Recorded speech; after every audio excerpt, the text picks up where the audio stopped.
عروسة بالحلا تزدان مثل النجوم السماوية، لما للزين هي عنوان جديد وحصري أم الخصال النداوية. 621 901. يا أهل الفرح شغلوا الألحان قوموا وغنوا غناوية، يا أهل الفرح شغلوا الألحان قوموا وغنوا غناوية. عروسة بالحلا تزدان مثل النجوم السماوية، لما للزين هي عنوان أم الخصال النداوية. الورد بيدينها بستان جمالها من خلق زيها، لما للزين هي عنوان أم الخصال النداوية. الورد بيدينها بستان جمالها من خلق زيها، ما مثلها قايد الغزلان مثل البدر نكتمل ضيا. مكمله ما بها نقصان الزين والطيب مارية، لما في زينها الفتان عنق الغزال الراهوية. اللي اقبلت تذهل الاعيان فستانها مثل حورية، لما للزين هي عنوان ام الخصال النداوية. الورد بيدينها بستان جمالها من خلق زيها. يا الفاتنة طبي الميدان بالهونية ذي السنافية، مبروك يا معرب الجدان نسل الشيوخ الكبارية. عبد الله وتشهد به الشيخان مطموخ لا ثارة الهية. راعي الكرم والفخر والشان نقف ونضرب له تحية، لما للزين هي عنوان ام الخصال النداوية. الورد بيدينها بستان جمالها من خلق زيها. الشعر في وصفهم حيران تهت بحوره وقوافيه، واختامها ندعي الرحمن يديم افراحكم حيا.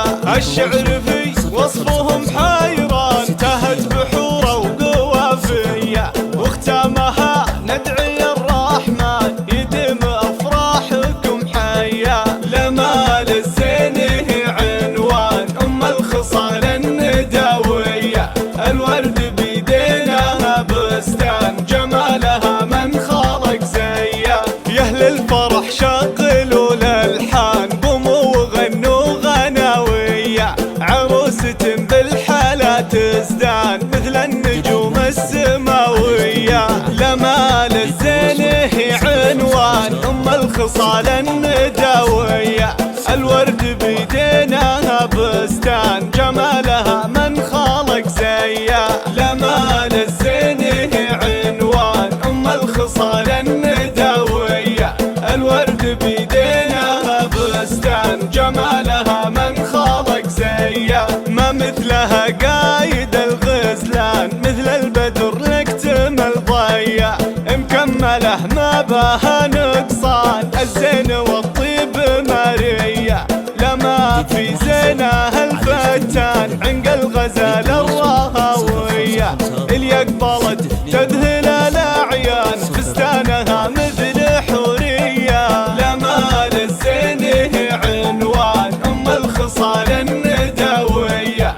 الورد بيدينها بستان جمالها من خلق زيها. يا الفاتنة طبي الميدان بالهونية ذي السنافية، مبروك يا معرب الجدان نسل الشيوخ الكبارية. عبد الله وتشهد به الشيخان مطموخ لا ثارة الهية. راعي الكرم والفخر والشان نقف ونضرب له تحية، لما للزين هي عنوان ام الخصال النداوية. الورد بيدينها بستان جمالها من خلق زيها. الشعر في وصفهم حيران تهت بحوره وقوافيه، واختامها ندعي الرحمن يديم أفراحكم حيا. الشعر في وصفهم حيران، سهت بحوره وقوافية، واختامها ندعي الرحمن يديم أفراحكم حيا. لمال الزين هي عنوان أم الخصال الندوية، الورد بيديه